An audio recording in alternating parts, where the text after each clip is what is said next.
કેવી રીતે વાતને આગળ વધારવી એની શક્તિ છે. એટલે અમારા સામે મોટો પ્રશ્ન હતો, ક્રાંતિ કરવી કેવી રીતે? રોજ પારકા ઘેરે તો ભિક્ષા લેવા જવાનું છે, ભિક્ષા આપશે કેવી રીતે? પાર્કે ઘેર તો ઉતરવાનું છે, જેનો ઉતારો પાર્કે ઘેર છે, જેનું ખાવાનું પાર્કે ઘેર, એ ક્રાંતિ ના કરી શકે. એ તો પાડેલું મળદું છે એક પ્રકારનું. એટલે અમે બહુ મૂંઝાયા. હાના હાના હાના હાના કરતા જેમ તેમ કરીને અમે દહાણુ રોડની પાસે થોડીક જમીન લીધી. હવે અમારે ઉભા રહેવાની જગ્યા થઈ.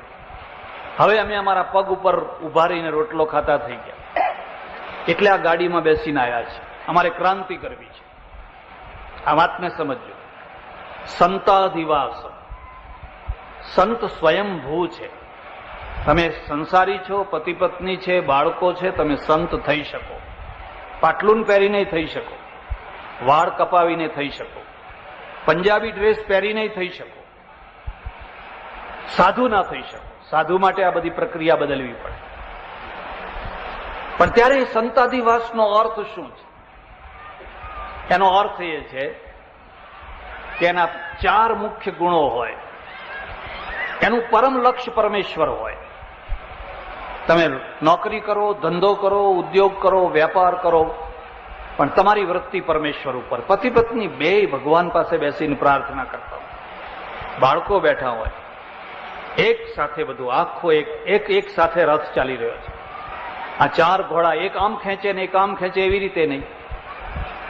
ચારેયનું મન અધ્યાત્મમાં વળેલું છે. એક વાત.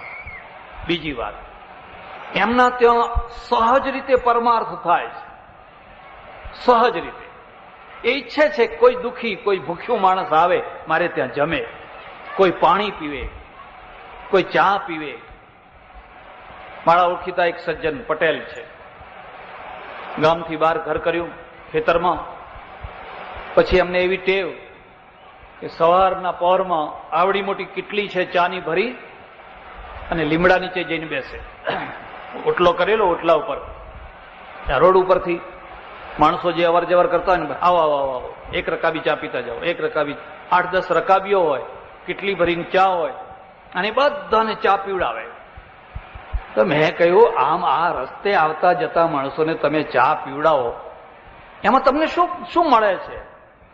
મને કે હું એકલો પીવું તો મને ઉગતો જ નથી. એમ આ ચા ઉગતો હોય છે, એકલો સૂરજ નથી ઉગતો હોતો.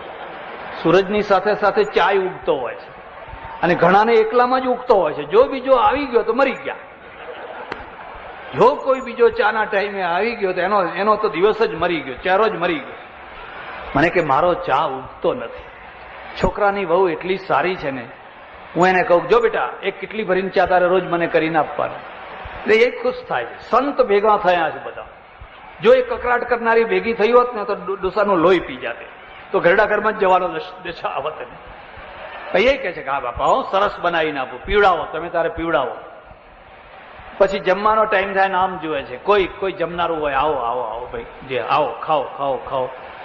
હું તમને ભલામણ કરું છું, તમે ગરીબ હો તો કોઈ પ્રશ્ન નથી, પણ તમને ભગવાને શક્તિ આપી હોય ને 1-2 માણસ એવા અને અનપેક્ષિત હોય અને તમે જમાડો તો તમારા ઘરનું કશું ઓછું થવાનું નથી, કાંઈ ખૂટવાનું નથી. તમારી વૃત્તિઓ બદલાઈ જવાની, તમારા ઘરની શિકલ બદલાઈ જવાની, તમારા ઘરના માણસોની વૃત્તિઓ બદલાઈ જવાની, બધાના ચહેરા બદલાઈ જવાના. કારણ કે તમને જમાડતા આવડ્યું. તમને જમતા આવડ્યું એટલું નહીં, એ તો જમતા તો આખી દુનિયાને આવડે છે, પણ તમને જમાડતા આવડ્યું. અને એની પરાકાષ્ઠા તો તે દિવસે થશે કે જે દિવસે તમારી પીરસેલી થાળી તમે ઉપાડીને બીજાને આપી દેશો. તમે બીજાને આપી દેશો, એટલે તું જમી લે, હું સાંજે જમીશ, તો તને તારું ક્યારે ઠેકાણું છે? એનો ઇતિહાસ હોય છે. જ્યાં પરમાર્થ થાય છે, જ્યાં લોકોનું કલ્યાણ થાય છે.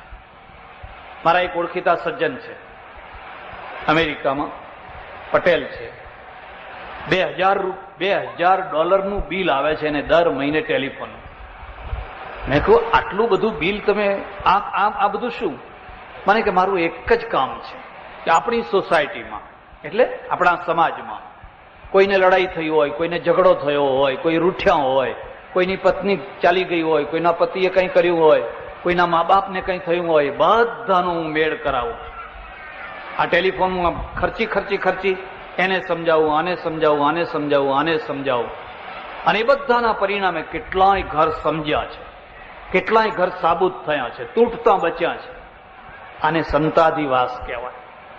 એવા ઘણા લોકો છે ટેલિફોન કરીને ઘર બગાડે. સારી રીતે ચાલતા હોય તોય બગાડે, જાણી કરીને ટેલિફોન. ભલે બિલ આવવા દો પણ એને હોળી, આપણે એના ઘરમાં હોળી હરગાવો.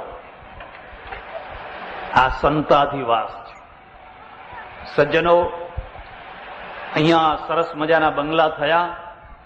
એ બંગલામાં રહેનારા જે માણસો, અને એ માણસો કોણ છે? પહેલાની મર્યાદાઓ, પહેલાની દિવાલો કેટલી આપણી તૂટી ગઈ. પહેલા નાગરવાડો જુદો, વાણિયાવાડ જુદી, પટેલવાડ જુદી, વાળંદવાડ જુદી, કોમબાર આપણા જુદા જુદા મહોલ્લા હતા. અને જુદા જુદા મહોલ્લા હતા એટલે એના બધાનો સ્ટાન્ડર્ડ જે કહેવાય, સ્ટાન્ડર્ડ ઓફ લિવિંગ જે કહેવાય, એ એના મહોલ્લા પૂરતું જુદું જ થઈ જાય. એટલે એની રસોઈ જુદી હોય, આ મહોલ્લાની રસોઈ જુદી હોય, આ મહોલ્લાના કપડાં જુદા હોય, આના કપડાં જુદા હોય, આની ભાષા જુદી હોય, આની ભાષા, વાણિયા જુદું બોલે, પટેલની ભાષા જુદી હોય, રબારી બોલે એટલે ખબર પડી જાય કે આ રબારી બોલે છે, વાઘરી બોલે તો ખબર પડી જાય કે આ વાઘરીની ભાષા છે. કારણ કે આપણે એવા જુદા જુદા ટુકડા કરીને ગામમાં રહેતા. હવે આ આખું વાતાવરણ બદલાઈ ગયું. અહીંયા બ્રાહ્મણ છે, વાણિયા છે, પટેલ છે, વાળંદ ભાઈઓ છે, ફલાણા ભાઈઓ છે, ફલાણા ભાઈઓ છે, ફલાણા ભાઈઓ છે. એટલે આપણે જે બે મર્યાદાઓ હતી, એક રોટીની ને એક બેટીની, એ બે મર્યાદાઓ આપોઆપ ધીરે ધીરે ધીરે ધીરે ડાઉન થઈ ગઈ. છેલ્લા 50 વર્ષમાં, 30 વર્ષમાં તમે જોયું નહીં કે વાણિયાની દીકરી આજે પટેલને જાય કે પટેલની દીકરી વાણિયાને જાય તો કોઈ આકાશ તૂટી નથી પડતું. પહેલા તૂટી પડતું. પહેલા તો પટેલની દીકરી પટેલને જાય તો માથું ફોડી નાખે. હા, એમ કે એ ઘર કાં, એ અમારા ઘર નહીં, એમ કે એ ગોળ અમારો નહીં. આજે તમે જોયું કે હવે લોકો ધીરે ધીરે ધીરે ધીરે આ બધું સહન કરતા થયા છે. અને એનું કારણ છે આ સોસાયટીઓ છે. આપણે નજીક આવ્યા, હવે અહીં રહેનારા બધાના રસોડા સરખા, રસોઈ સરખી, પહેરવેશ સરખો, ભાષા સરખી, એમના છોકરાઓની ભાષા સરખી થઈ જશે, કલ્ચર આખું બદલાઈ જશે. પહેલા તો આખું કલ્ચર જ જુદું હતું. અને એનું પરિણામ આવશે કે પ્રજાની એક એકતા શરૂ થઈ રહી છે. બત્તી પાડી અને રાતોરાત પ્રજા એક થઈ જાય એવું નથી થતું હતું, પણ આ પ્રજાને એક સ્ટાન્ડર્ડ ઉપર લઈ જવાની આ પ્રક્રિયા છે. આટલું કહ્યા પછી થોડાક ટાઈમમાં હું તમને આ મકાનોની અસરની વાત કહી દઉં. બહુ ટાઈમ નહીં લઉં તમારો. આ જે મકાનો છે તમારા જીવન ઉપર બહુ મોટી અસર કરતા હોય છે. એમાંથી કલ્ચર પેદા થતું હોય છે. અને એ કલ્ચરને હું 4-5 ભાગમાં વિભાજિત કરું છું. એક તો સ્લમ્સ કલ્ચર, ઝોપડપટ્ટીનું કલ્ચર, ઝોપડપટ્ટીમાં રહેનારા માણસો. એક બીજું કલ્ચર છે જેને રો હાઉસ, ગામડામાં આપણે લાઈનસર બધા ઘર હોય એ રો હાઉસનું કલ્ચર છે.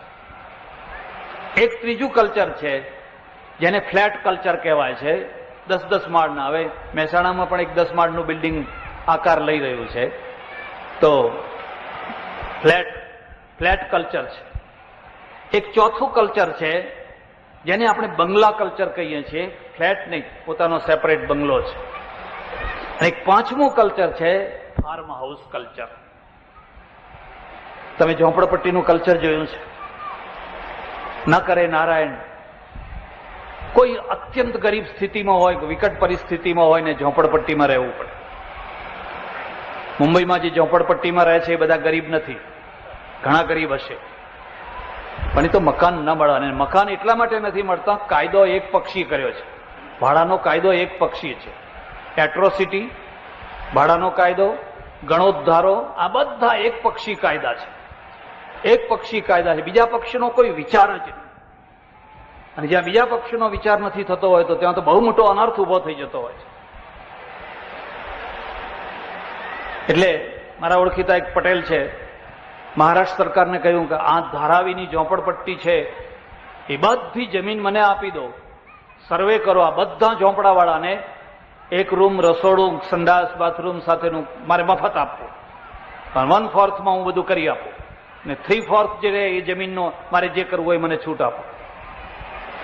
સરકાર તૈયાર નથી, કારણ કે સરકારને પણ ઝોપડપટ્ટી ગમે છે. કે ખરા ટાઈમે ત્યાંથી આંબાની કેરીઓ ઉતરી આવે છે. જયારે જરૂર હોય ને ત્યારે કોઈ કેસર, કોઈ હાપુસ, કોઈ કંઈ ત્યાંથી તોડી લેવાના કામમાં આવે છે. એને ઓર્ડર હું મફત કરી આપું આ બધા. સિંગાપુરમાં તો ઝોંપડપટ્ટી નથી. હું તો બધી આખી દુનિયામાં ફર્યો. શું વાત કરું તમને, સ્લમ્સ કલ્ચર કેવું હોય એનો એક નમૂનો આપું. હું મુંબઈથી આવું, મારી સાથે એક પ્રદેશના ભાઈ, એક પ્રોફેસર, અમે ઉતર્યા આવ્યા, ફર્સ્ટ ક્લાસમાં બેઠેલા, ગાડી ચાલી, સવારનો પોર, અને રેલવેની લાઈન ઉપર બધા કુદરતી હાજત જવા માટે બેઠેલા. જેમ પેલા બ્રાહ્મણો બધા જમવા બેઠા હોય ને, લાઈન સર બધા બેઠેલા. કોઈ મર્યાદા, કોઈ શરમ, કશું જ નહીં. નીચું માથું કરીને સ્ત્રીઓ ક્યાં જાય.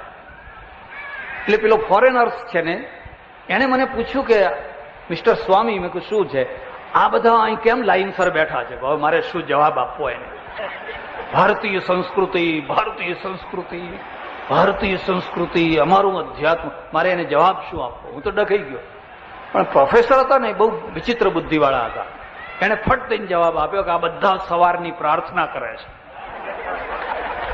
બેઠા બેઠા સવારની પ્રાર્થના કરે છે. પેલા આગળ કઈ વાત ના વધારી, વાત એટલે અટકી ગઈ.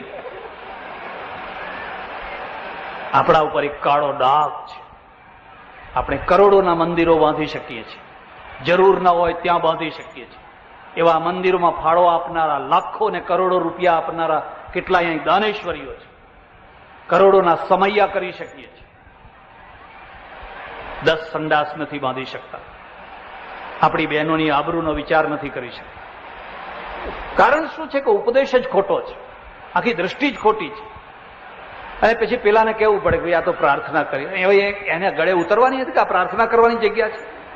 એ તો ભલો માણસ કહેવાય કે આગળ વાત ના વધારી, સમજી ગયો. પછી તો ખબર પડવાની જ છે ને. સંતાડીને તમે કેટલું સંતાડવાના?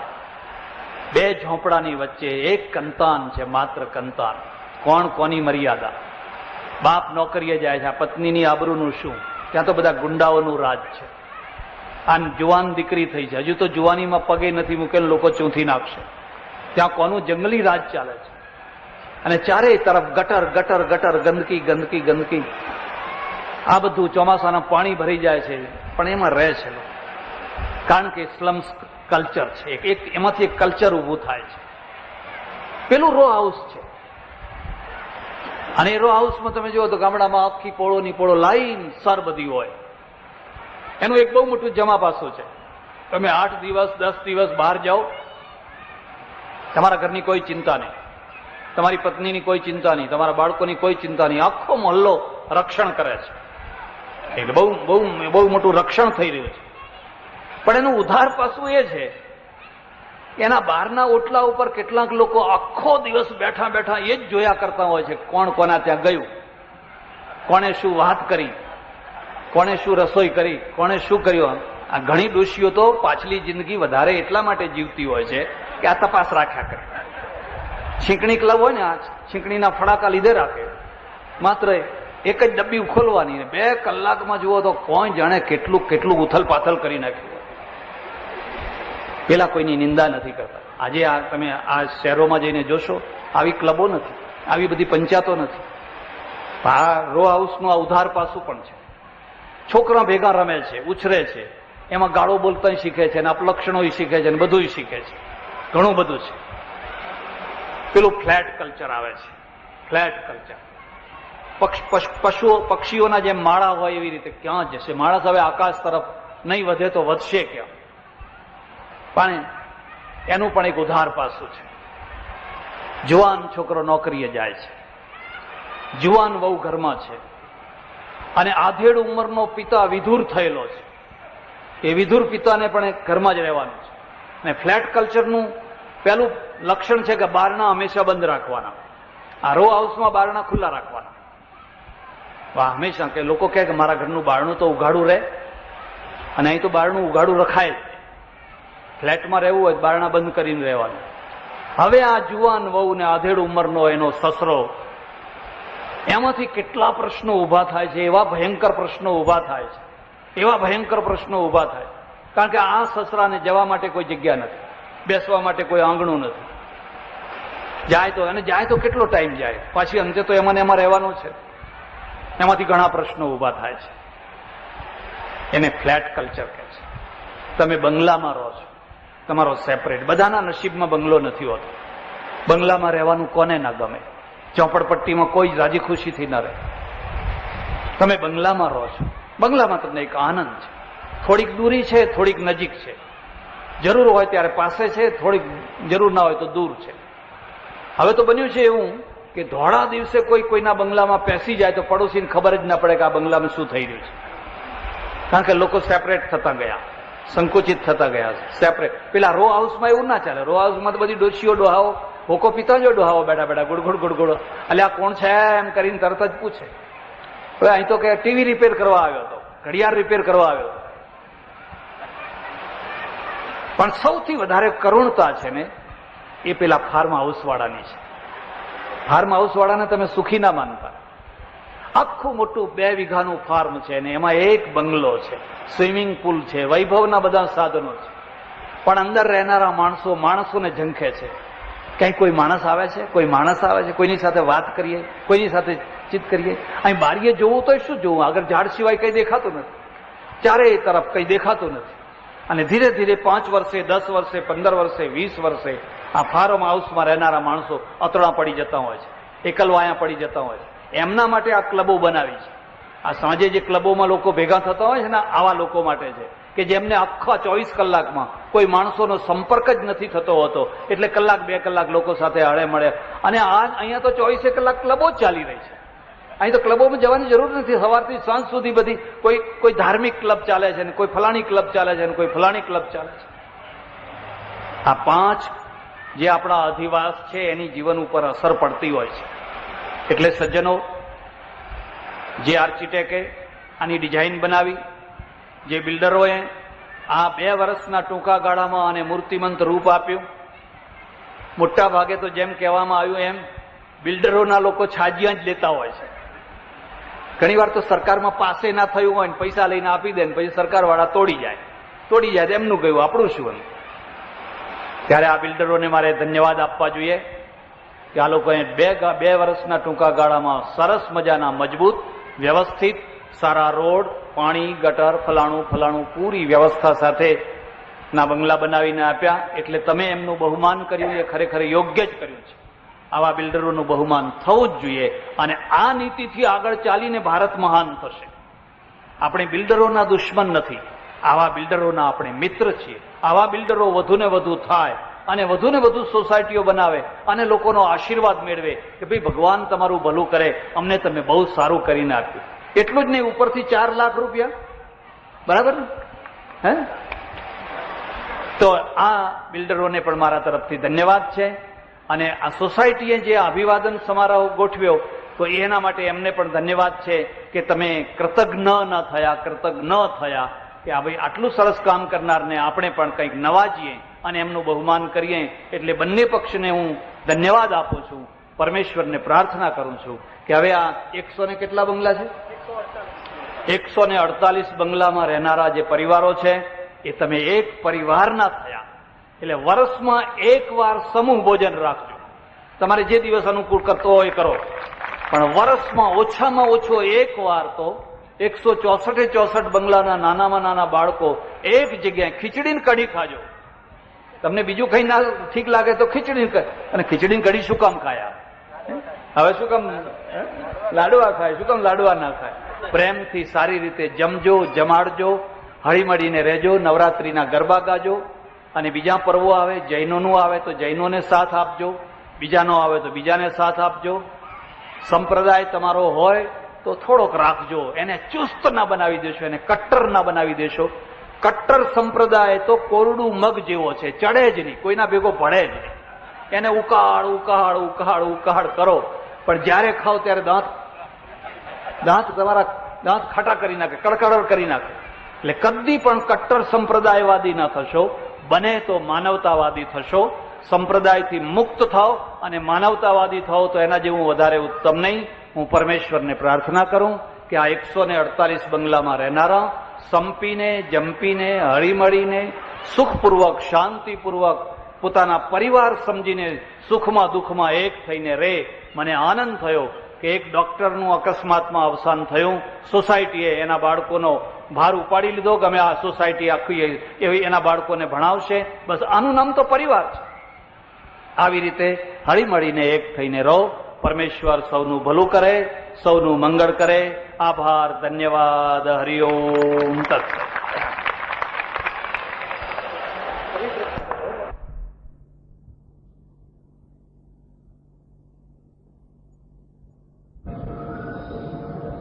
તારીખ 26/5/1997 લોટેશ્વર મુકામે સમસ્ત બ્રહ્મ સમાજ ના સમૂહ લગ્ન નિમિત્તે સ્વામી સચ્ચિદાનંદ પરમહંસ ભક્તિ નિકેતન આશ્રમ પેટલાદ દંતાલીવાળાએ આપેલું પ્રવચન.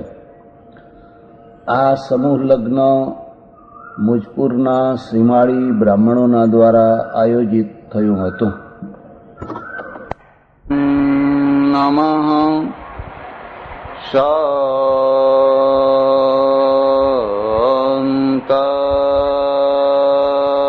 શાંતાય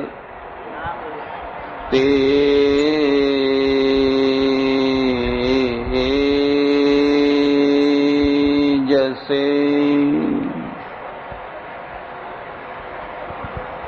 મુજપુર શ્રીમાળી બ્રહ્મ સમાજ દ્વારા આયોજિત પ્રથમ સમૂહ લગ્ન સમારોહની સભામાં પ્રમુખ તરીકે પધારેલા સુપ્રસિદ્ધ સાક્ષરવર્ય પ્રોફેસર ચિમનભાઈ ત્રિવેદી, જેમની પાસે ઘણી મોટી મોટી અપેક્ષાઓ રાખવામાં આવી અને જે તમારી અડધી ચિઠ્ઠી ઉપર ઠેઠ દૂરથી દોડતા આવ્યા અને મને કહ્યું પણ ખરું કે જ્યાં જઈએ ત્યાં આવી માગણીઓ થયા કરે, એમાંથી થોડી ઘણી તો અમે પૂરી કરવાનો પ્રયત્ન કરીએ જ. એવા આપણા જ સૌના આદરણીય ભાઈ શ્રી આત્મારામભાઈ પટેલ, શ્રીમાળી બ્રહ્મ સમાજ મુજપુરના પ્રમુખશ્રી, ઉપપ્રમુખશ્રી, મંત્રીશ્રી અને બધા સહયોગી ભાઈઓ, અહીંયા મંચ ઉપર બિરાજેલા બીજા બધા વિશિષ્ટ મહાનુભાવો, જે 7 વર અને કન્યા આ સમૂહ લગ્નમાં જોડાયા છે, એ સાથે સાથ દંપતીઓ અને એમના માતા પિતાશ્રીઓ, સજ્જનો અને બહેનો. લગ્ન શબ્દનો સંસ્કૃતમાં અર્થ થાય છે જોડાવું. કોઈ વસ્તુ કોઈ બીજી વસ્તુ સાથે જોડાય એને સંલગ્ન કહેવાય, લગ્ન કહેવાય. આ જે જોડાવાની પ્રક્રિયા છે એનાથી સમાજ ચાલે છે, એનાથી સંસાર ચાલે છે. આ જે મંડપ છે એમાં એક વાંસળો બીજા વાંસળા સાથે, એક પડદો બીજા પડદા સાથે જોડાયો છે એટલે મંડપ બન્યો છે. આ સ્ટેજ છે, એ સ્ટેજના ભાગ પણ એકબીજા સાથે જોડાયા છે એટલે સ્ટેજ બન્યું છે. આ માઇકનું સ્ટેન્ડ છે, એના ગોળ ચકેડા સાથે ઊભો પાઇપ જોડાયો, ઊભા પાઇપની જોડે આડો પાઇપ જોડાયો, આડા પાઇપની જોડે માઇક જોડાયું એટલે એક માઇકની વ્યવસ્થા થઈ. આખી દુનિયા ઉપર તમે નજર નાખશો તો ચારેય તરફ જોડાવાની એક અકલ્પનીય પ્રક્રિયા ચાલી રહી છે. પણ આ જે જોડાવાની પ્રક્રિયા છે એ જ્યારે નર અને નારીના રૂપમાં આવે ત્યારે આપણે એને લગ્ન કહીએ છીએ. એનું મૂળ કારણ તો કુદરતી વ્યવસ્થા છે. પરમેશ્વરે જ દુનિયાને 2 ભાગમાં વહેંચી છે. ઉપનિષદમાં લખ્યું સ નરશ્ચ નારી ચ ભવતામ. પરમેશ્વર પોતે નર રૂપમાં અને નારી રૂપમાં વિભાજિત થયો. દ્વિદલમિવ, એક મગની બે ફાડ થાય એવી રીતે. મગ એક હતો, એની બે ફાડો થઈ, એક નર બન્યો, બીજી નારી બની. આ બે જે ફાડો છે એના અંદર ઈશ્વરે એવું કંઈક આકર્ષણ મૂક્યું, એવું કંઈક પ્રબળ આકર્ષણ મૂક્યું કે એકના વિના બીજું અને બીજાના વિના પહેલું રહી ન શકે. એટલે જેટલા દુનિયાના આકર્ષણો છે એ તમામે તમામ આકર્ષણમાં સૌથી મોટામાં મોટું આકર્ષણ નર અને નારીના વચ્ચે મૂકવામાં આવ્યું. આ આકર્ષણને આપણા ઋષિઓએ, આપણા પૂર્વજોએ, આપણા મહાપુરુષોએ એક વ્યવસ્થિત રૂપ આપ્યું. એનું નામ પડ્યું લગ્ન સંસ્થા. જો આ વ્યવસ્થિત રૂપ ના આપ્યું હોત તો માણસની દશા કૂતરા બિલાડા કરતા પણ વધારે ભૂંડી થઈ હોત. પણ એક વ્યવસ્થિત રૂપ આપ્યું અને એના દ્વારા પતિ અને પત્ની એવા બે રૂપ થયા. આ બે રૂપથી જ્યારે જોડાય ત્યારે એનું નામ લગ્ન કહેવાય. આ જોડાવાની જે પ્રક્રિયા છે એ પ્રક્રિયા ચાર રીતે થઈ શકે છે. યાદ રાખજો.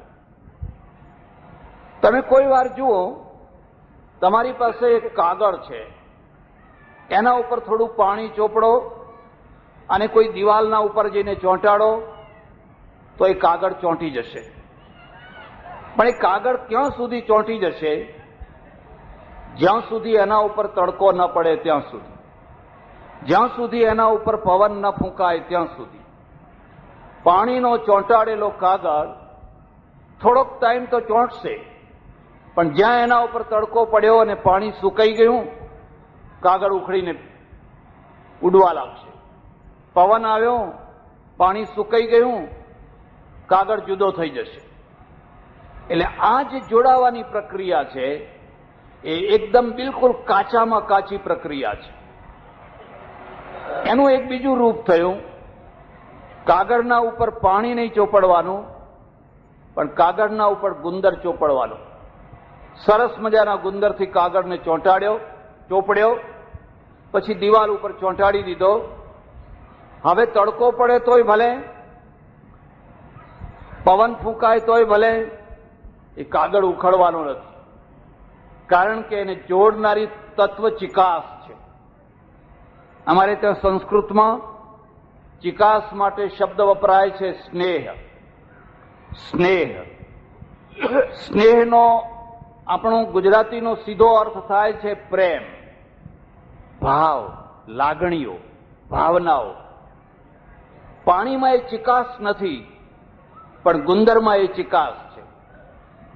પેલા કાગળમાં અને દિવાલના વચ્ચે જે ચિકાસ છે એના કારણે એ તડકાને સહન કરી શકે છે, પવનને સહન કરી શકે છે, એ કાગળ ચોંટેલો રહે છે. પણ ચોમાસાની જો એલી થાય એના ઉપર સતત 7 દિવસ, 8 દિવસ, 10 દિવસ વરસાદ પડ્યા કરે, પેલો ગુંદર છે એ પલળે, ઢીલો થાય, કાગળ ઉખડી જાય. ગુંદર છે એ પવનને સહન કરી શકે છે, ગરમીને સહન કરી શકે છે, પણ એલીને નથી સહન કરી શકતો, પાણીને નથી સહન કરી શકતો, એટલે ઉખડી જાય છે. એટલે એક ત્રીજી પ્રક્રિયા છે. અને ત્રીજી પ્રક્રિયાને જરા ધ્યાનથી સમજજો. એક સારો સુથાર હોય, એને ફર્નિચર બનાવવું હોય તો જંગલમાંથી જે સાગનું સારામાં સારું લાકડું લાવ્યો હોય એના બીમને તમારા રૂમમાં ગોઠવી દે તો ફર્નિચર ના થાય. એની સાઈજો બનાવે, એના ટુકડા બનાવે, પછી એનો સાલ બનાવે. સારો સુથાર એટલું સરસ સાલ બનાવે અને સાલની અંદર જ્યારે એકબીજાને પરોવે, એકબીજાને વાઘીથી ફીટ કરે, પિન મારે, પછી એમાંથી ટેબલ થાય, ખુરશી થાય, ફલાણું થાય, ફલાણું થાય. એ જે ટેબલ કે ખુરશી છે એના ઉપર હવા ફૂંકાય, એના ઉપર વરસાદ ફૂંકાય, એના ઉપર ગમે એવી પ્રક્રિયા થાય, એને કોઈ આંચ આવવાની નથી. પાણીવાળાને બેસાડી દો, થોડી વાર કોઈ અરફર નહીં કરે, બેસી જાય. એ ટેબલને એ ખુરશીને કોઈ આંચ આવવાની નથી, કારણ કે એ માત્ર ગુંદરથી જોડાયો નથી, સાલથી જોડાયો છે. પણ આ જે ટેબલ છે, ખુરશી છે, મેજ છે, એને જો આગ લાગી જાય, અગ્નિ લાગી જાય તો એ બળી જાય, ટકી ન શકે. એટલે એક ચોથી પ્રક્રિયા છે. એ ચોથી પ્રક્રિયાનું નામ છે બે લોખંડને રિવીટ કરવામાં આવે. બે સ્ટીલ છે, એ બે સ્ટીલને લુહાર ભેગા કરે, એનું રિવેટિંગ કરે, એટલું સરસ મજબૂત રિવેટિંગ કરે, ગમે એવા વરસાદમાં, ગમે એવા તડકામાં, ગમે એવી આંધીમાં, ગમે એવી આગમાં પણ એ છૂટું ના પડે. લગ્નના પણ આ 4 સ્ટેજ છે, લગ્નની પણ આ 4 સ્થિતિ છે. કેટલાક લગ્ન એવા હોય જે કાગળને ચોપડેલા પાણી જેવા હોય, કોઈ કારણસર થયા હોય. કોઈ કારણનો અર્થ ઘણા કારણો આપી શકાય, પણ એટલું સમજવાનું કે એમાં સ્નેહ નથી, ચિકાસ નથી. અમેરિકામાં એક બેન મળ્યા, પતિ પત્ની બંને આવ્યા મળવા, થોડા ઓળખીતા. એટલે મારા મોઢેથી શબ્દ નીકળવાની તૈયારી હતી, પણ ભગવાને લાજ રાખી લીધી. લાજ એટલા અર્થમાં રાખી લીધી કે બેન ના કરતા એનો ઘરવાળો એના બાપ જેવો નહીં, પણ એના દાદા જેવો દેખાતો હતો. એટલે હું એમ પૂછવાની જ તૈયારીમાં હતા કે તમારા પિતાશ્રી, એમ પૂછવાની જ તૈયારીમાં હતો, ત્યાં એને જ સામેથી કહી દીધું કે આગળ કઈ ગડબડ થાય એના કરતા મને જ પહેલા કહી દેવા દે. તો મને કહે કે આ મારા હસબન્ડ છે. તો હું વિચારમાં પડી ગયો કે ઓહો, હસબન્ડ, આની ઉંમર ક્યાં ને આની ઉંમર ક્યાં. ક્યારે છોકરી ઓળખીતી હતી, પેલા જરા આગા પાછા થયા. મેં એને પૂછ્યું, મેં કહ્યું અમેરિકામાં તને કોઈ મૃત્યો ના મળ્યો તે તું આ તારા દાદાને પરણી? મને કે સ્વામીજી હું એમને પરણી જ નથી. ત્યારે તું તો હમણાં કહેતી હતી કે આ મારા હસબન્ડ છે. હું તો એમના પૈસાને પરણી છું. હું એમને પરણી નથી, હું તો એમના પૈસાને પરણી છું. એમની પાસે અઢળક પૈસો છે, બંગલો છે, 65મું વર્ષ ચાલે છે, અને હવે જીવીને કેટલા જીવશે, અને જીવવા માંગે તો હું નહીં જીવવા દઉં. હવે હું એમને એવી રીતે બરાબર ટ્રીટ કરીશ ને કે 2-3 વર્ષમાં તો દેવલોક પામી જશે. પછી બધું મારું છે, પછી પરણીશ, પછી પરણવાનું છે એને હું પછી પરણીશ. આ કાગળના સંબંધ પાણીથી જોડાયેલા સંબંધ છે. જે લોકો એકબીજાના પૈસા માટે, એકબીજાના સ્વાર્થ માટે, એકબીજાના કોઈ બીજા હેતુઓ માટે લગ્ન કરીને બેઠા હોય, એ થોડોક તાપ પડશે અને જુદા પડી જશે. થોડોક પવન ફૂંકાશે, તાપનો અર્થ સમજ્યા? કોઈ લગ્ન જીવન એવું નથી હોતું કે જેમાં દુઃખના તાપ ન પડે, વૈશાખના વાયરા ન વાય, લૂ ના ચાલે, એવું કોઈ લગ્ન હોતું જ નથી. તમે પરણીને બંગલામાં જાઓ તોય ભલે, પરણીને કોઈ ઝૂંપડામાં જાઓ તોય ભલે, કંઈક ને કંઈક લૂના વાયરા ચાલવાના ને ચાલવાના જ. સંયુક્ત કુટુંબના પ્રશ્નો હોય છે, અને સંયુક્ત કુટુંબના પ્રશ્નોમાંથી લૂ પણ નીકળતી હોય છે, નિભાડો પણ સળગતો હોય છે, આગ પણ નીકળતી હોય છે. એ ટાઈમે તમારા સંબંધોની કસોટી થતી હોય છે. એટલે આ સંબંધો લાંબુ ટકવાના નથી હોતા. આ એક પ્રક્રિયા છે.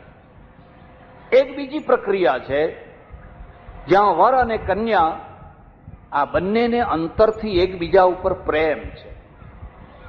અમારે ત્યાં એવું કહ્યું છે, પ્રેમ હોય એને જ પરણવું જોઈએ. જો એકબીજા ઉપર પ્રેમ હોય જ નહીં તો કદી પણ પરણવાની ભૂલ ના કરવી જોઈએ. તમે એક બહુ મોટું પાપ કરી રહ્યા છો, કારણ કે પ્રેમ વિનાનું દાંપત્ય એ મળદા બરાબર છે. દાંપત્યનો આત્મા તો પ્રેમ છે. દાંપત્યનો આત્મા મહેલ નથી, પૈસો નથી. એ બધું હોય તો ઠીક છે, ના હોય તોય ચાલે, પણ દાંપત્યનો આત્મા તો એકબીજા પ્રત્યેનો અનન્ય પ્રેમ છે. આ પ્રેમ જ સ્નેહ છે, એ જ ચિકાસ છે.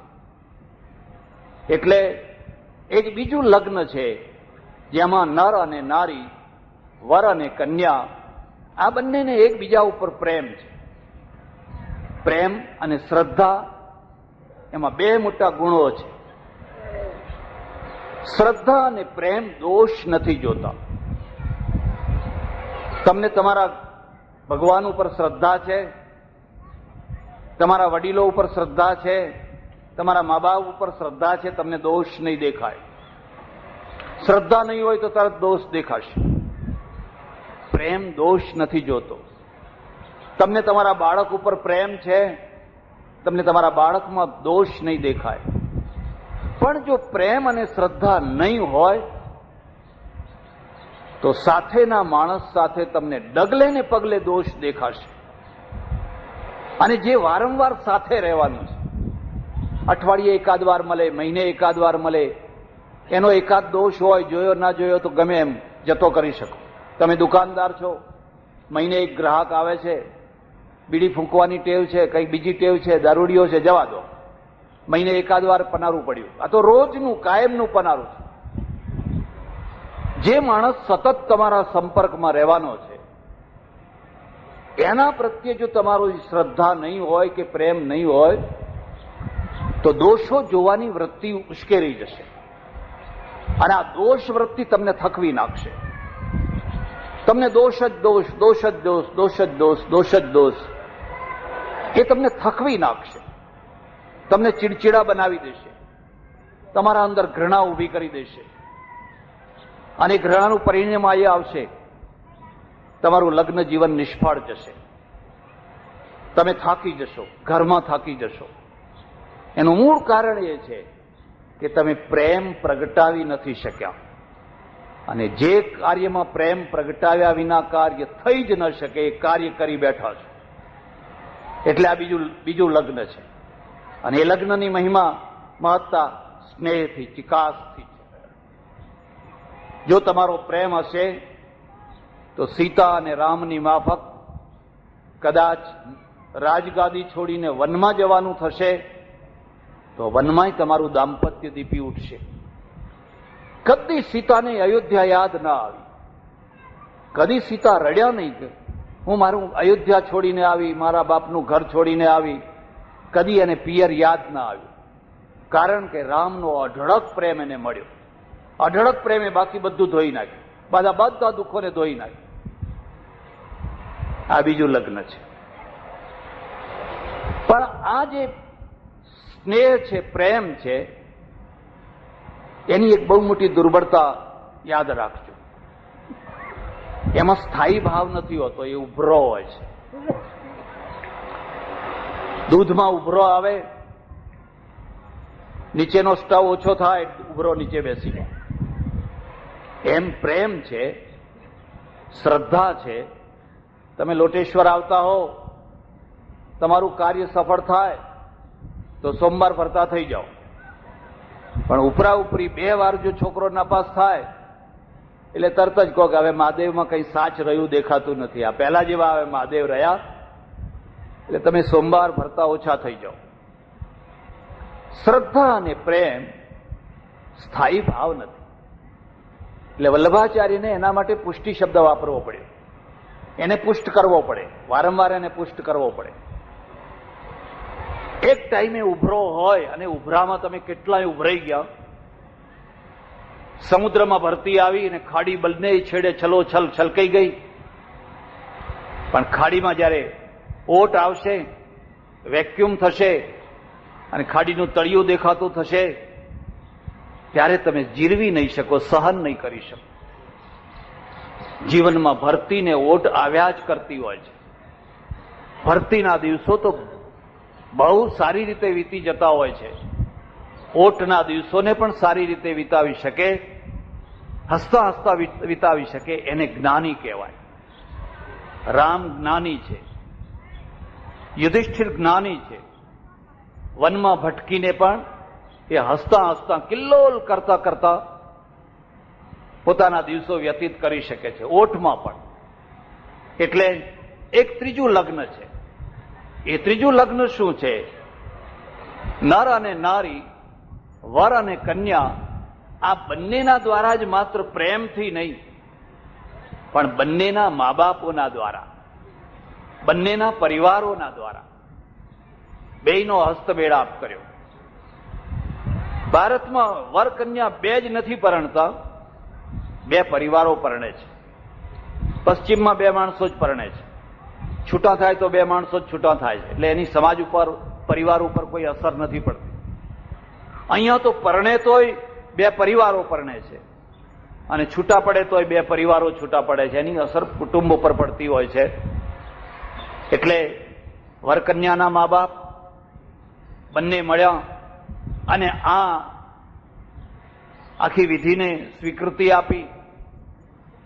અગ્નિની સાક્ષીએ, સૂર્યની સાક્ષીએ, બ્રાહ્મણોની સાક્ષીએ, વેદ મંત્રોના દ્વારા, વિધિ વિધાનના દ્વારા આ બધા એક હોશિયાર સુથાર જેમ સાલ કાઢે એવી રીતે સાલ કાઢવાની પ્રક્રિયા છે.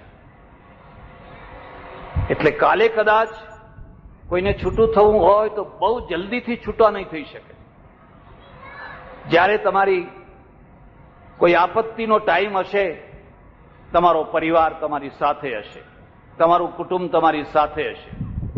દીકરી હોય, વર હોય, સુખ દુઃખ આવવાનો, પણ ત્યારે એકલા નહીં હોય, એની આગળ પાછળ એનો પરિવાર હશે. એટલે આ ત્રીજી પ્રક્રિયા થઈ. ચોથી પ્રક્રિયા છે જે આજે થઈ છે, એ છે માત્ર પરિવાર નહીં, આ સાતે સાત વરકન્યાઓ પોતપોતાના ઘેર જો પરણ્યા હોત તો વાત આટલે પૂરી થઈ ગઈ હોત. આટલા માણસો ના આવ્યા હોત, આટલા બધો મોટો વિશાળ સમાજ ના આવ્યો હોત, આટલો ઉત્સાહ અને ઉત્સવ ન થયો હોત, આટલી બધી ભેટો ન મળી હોત. આ તો રાજા મહારાજાઓના વરકન્યા પરણતા હોય એવી રીતે ક્યાંથી દૂર દૂરથી કેટલા ઊંચા ઊંચા સારા સારા માણસો આવ્યા છે. કારણ કે આ સમાજના દ્વારા વિધિ થઈ રહી છે. આમાં સમાજ ભળ્યો છે. માત્ર બે પરિવાર નથી ભળ્યા, પણ સમાજ ભળ્યો છે. અને હવે છેલ્લા કેટલાય વર્ષોથી એક જાગૃતિ આવી છે કે દરેક સમાજ પોતાના સમૂહ લગ્નો ગોઠવે છે. વરકન્યાઓને એક જ માંડવા નીચે એક તરફ કૃષ્ણ હોય, એક તરફ સુદામા હોય. પણ કૃષ્ણ હોય કે સુદામા હોય, પાનેતર બેયને સરખા પહેરવાના, એમાં કોઈ ફરક નહીં. નગર શેઠનો દીકરો હોય કે દીકરી હોય, કે સામાન્ય કોઈ નો દીકરો હોય કે દીકરી હોય, એક માંડવે એક સરખી વિધિથી એક સરખું ભોજન જમવાનું. આ સમાજ, અને સમાજ રિવીટ કરે છે, મજબૂતાઈથી રિવીટ કરે છે. એટલે સજ્જનો, આ સામાજિક લગ્ન છે, આ સામૂહિક લગ્ન છે. આના પાછળનો પણ હેતુ છે કે આ માત્ર લગ્ન નથી, આ તો એક પ્રક્રિયા છે સમાજને સુધારવાની. સમાજ ભેગો થાય, આપોઆપ પ્રશ્નોની ચર્ચા થશે, આપોઆપ વિચાર કરશે કે બીજા સમાજોની તુલનામાં આપણે ક્યાં પહોંચ્યા છીએ, હવે આપણે શું કરવું જોઈએ. મને બહુ આનંદ થયો, મુજપુર બ્રહ્મ સમાજની પાસે ભાઈ શ્રી દયાશંકરભાઈ, ભાઈ શ્રી અનિરુદ્ધભાઈ, ભાઈ શ્રી રમેશભાઈ, અને બીજા બધા ભાઈઓ, બધાના નામ મને યાદ નથી, એ બધા વારંવાર આંટા ફેરા એક લગ્ન કોઈને મા બાપને કરવું હોય તો 1.5 મહિનાના ઉજાગરા કરવા પડે. પહેલા તો કેટલી વડીઓ કરે, પાપડ કરે, ચણાની દાળ લાવે, ફલાણું લાવે, કેટલો મહિના સુધી તો ગળા બેસી જાય, લોકોના ગળા બેસી જાય. આ લોકો મહિનાથી આ ચક્કર, મહિના 1.5 મહિનાથી એકનું જોડ્યું ને પાછું છૂટું પડ્યું, વળી પાછું જોડ્યું ને પાછું છૂટું પડ્યું.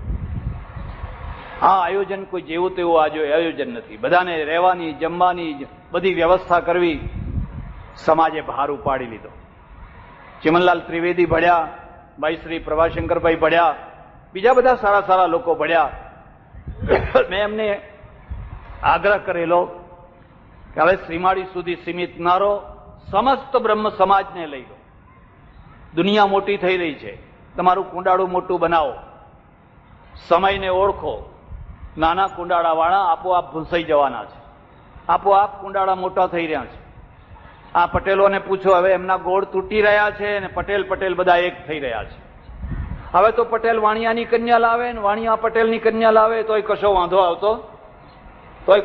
આવતો નથી. બહુ જલ્દીથી સમાજ દોડી રહ્યો છે.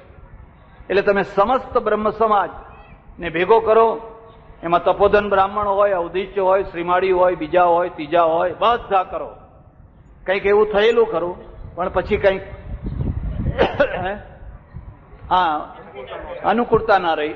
પણ આવતા વર્ષે જયારે કંઈક કરો ત્યારે એ રીતે સમસ્ત બ્રહ્મ સમાજ થઈ અને એક થઈ અને તમારી એકતાની પ્રતીતિ કરાવો, દાખલો બેસાડો કે અમે હવે વિશાળ થઈ રહ્યા છીએ. એક બીજી વાત પણ યાદ રાખજો, લોટેશ્વર દાદા આપણું પ્રાચીન તીર્થ છે અને આ તીર્થની છાયામાં એમના ચરણોમાં બેસી અને આ 7 જે વરકન્યાઓ છે એમના માતા પિતાને હું સૌથી પહેલા ધન્યવાદ ને અભિનંદન આપું છું. કારણ કે આ પહેલો સમૂહ લગ્ન સમારોહ છે. ઘણા ડરતા હોય, ઘણાને એમ હોય લોકો શું કહેશે, લોકો શું માનશે, કેમ થશે, શું થશે.